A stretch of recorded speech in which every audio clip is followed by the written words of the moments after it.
আবারও স্বাগত বৈশাখীর সংস্কৃতি ও বিনোদন সংবাদে। মবি ডিক ও বিলি বার্ড উপন্যাস বিশ্ব সাহিত্যের অমূল্য রত্ন। আর এই দুটি উপন্যাস যিনি রচনা করেছেন তিনি হচ্ছেন হারমান মেলভিল।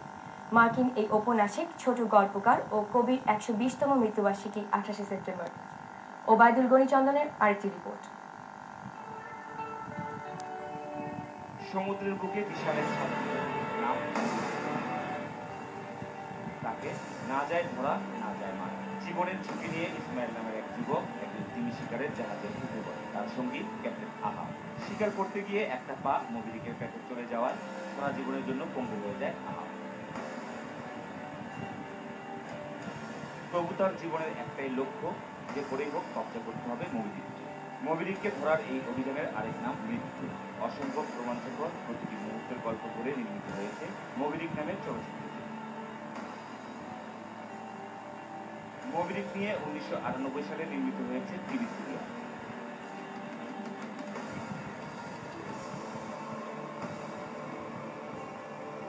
মবি ডিক স্রষ্টা হারম্যান মেলভিলের জন্ম ১৮১৯ সালের ১ আগস্ট। তিনি প্রথম লেখক যার রচনা লাইব্রেরি অব আমেরিকা সংগ্রহ করে এবং পরে তা প্রকাশ করে। অ্যালেন ও মারিয়া গান্সহার্ট মেলভিলের তৃতীয় সন্তান হারম্যান মেলভিল। ১৮৯১ সালের ২৮ সেপ্টেম্বর নিউ ইয়র্কে মারা যান মবি ডিক স্রষ্টা।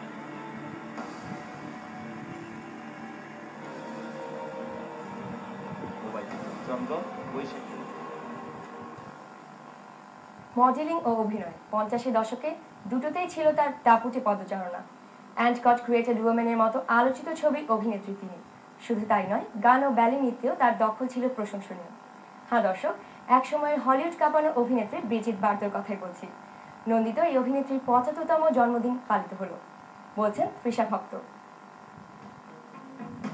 ব্রিজিট অ্যানি ম্যারি বার্ডো মাত্র ১৮ বছর বয়সে ক্যারিয়ার শুরু করেছিলেন ১৯৫২ সালে ম্যানিনা লা ফিলেসান্স ভয়েস ছবির মধ্য দিয়ে।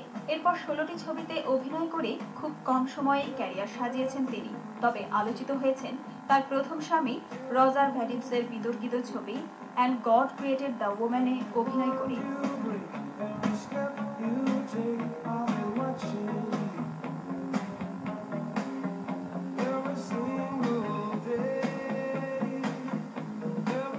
অফ দ্য ডেড, ব্র্যাম runners, the legend of the French queen, the novices এবং জেমস বন্ড খ্যাত তারকা শন কনারির সাথে সালাকো সহ বেশ কয়েকটি ছবিতে অভিনয় করে সে সময় বক্স অফিস মাতিয়ে রাখেন এই আবেদনময়ী অভিনেত্রী।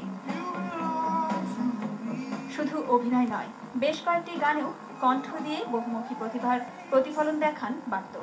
সঙ্গীতে তার আদর্শ জনপ্রিয় বিটলস ব্যান্ডের জন লেনন ও পল ম্যাককার্টনি।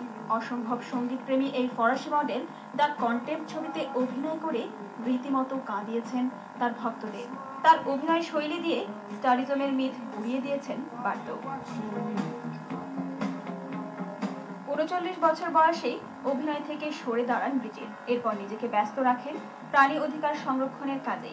১৯৯২ সালে চতুর্থবারের মতো তিনি বিয়ে করেন বার্নার্ড ডি ওরমানকে। জনপ্রিয় মডেল, অভিনেত্রী এবং সঙ্গীত শিল্পী ব্রিজিট বার্দোর জন্ম ১৯৩৪ সালের ২৮ সেপ্টেম্বর। শুভ জন্মদিন ব্রিজিট বার্দো।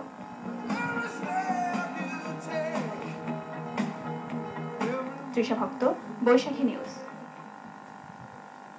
প্রায় ৭ দশক ধরে বলিউডের প্রায় ১,০০০ ছবিতে গান গেয়েছেন লতা মঙ্গেশকর। হিন্দি ছাড়াও গেয়েছেন ৩৬টি আঞ্চলিক ও বিদেশি ভাষায়। দ্বিতীয় কণ্ঠশিল্পী হিসেবে ভারত রত্ন সহ পেয়েছেন অসংখ্য পুরস্কার। ২৮শে সেপ্টেম্বর জীবন্ত এই কিংবদন্তি পালন করলেন তার ৮১তম জন্মদিন। আরো জানাচ্ছেন নুসরাত নন্দিতা।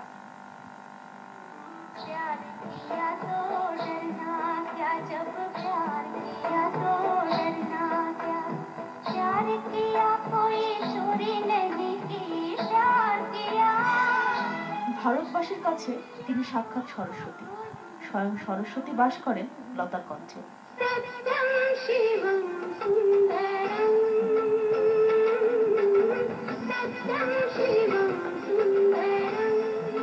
কারো কণ্ঠে যে সম্মোহনী শক্তি থাকতে পারে, লতা মঙ্গেশকরকে না শুনলে হয়তো তা বিশ্বাস করা যেত না। কণ্ঠের মিষ্টতা দিয়ে সঙ্গীত শিল্পকে আলাদা জগতে নিয়ে গেছেন তিনি। হয়তো এ কারণেই সঙ্গীত জগতের আরেক কিংবদন্তি কিশোর কুমার বলেছিলেন, লতা মঙ্গেশকর সম্পর্কে কিছু বলা আর সূর্যকে আলো দেখানো একই কথা। লতা মঙ্গেশকর সুর বিষয়ে কতটা দক্ষ তা বোঝাতে শাস্ত্রীয় সঙ্গীতের গুরু ওস্তাদ বড় গুলাম আলী খান অনেকটা বিরক্তি নিয়ে বলেছিলেন, ভুল করেও কখনো বেসুরা গায়নি লতা।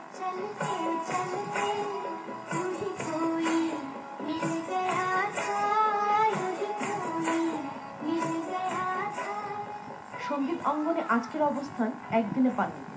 কঠোর পরিশ্রম আর অনুশীলনেই জিতেছেন লাখো ভক্তের হৃদয়। সুমিষ্ট কণ্ঠ, নম্র ব্যবহার আর সদাহাস্য স্বভাব দিয়ে আজও রাজত্ব করে যাচ্ছেন এই কিংবদন্তি। কৃষ্ণপ্রেমে সমর্পিত লতা মঙ্গেশকর বিশ্বাস করেন, ভালোবাসা পাওয়াই জীবনের সবচেয়ে বড় প্রাপ্তি।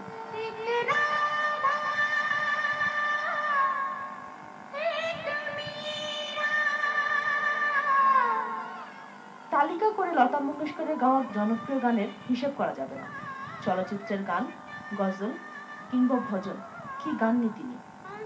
মধুমতি, শ্রী 420, মুঘল আজম, পাকিজা, কোরা কাগজ, হাম আপকে হ্যায় কौन, দিল তো পাগল হ্যায়, বীর জারা বা রং দে বসন্তি সব ছবির গানেই অনন্য লতা মঙ্গেশকর।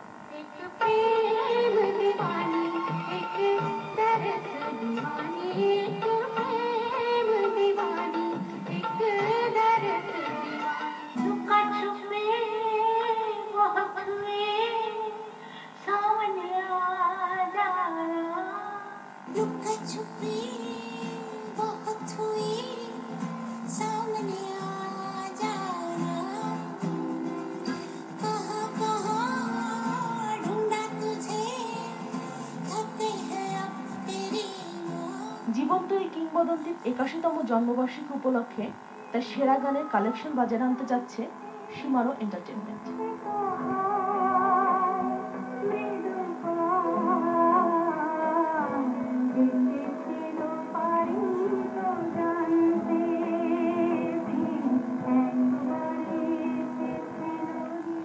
নন্দিতা, বৈশাখী নিউজ।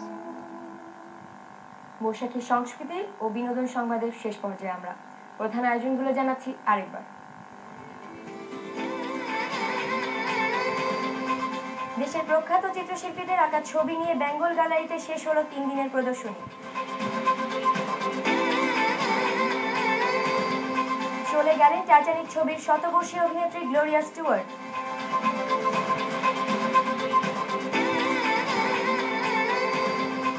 এবং জন্মদিনে লতা মঙ্গেশকর ও ব্রিজিট বার্টকে স্মরণ করলেন লাখো ভক্ত।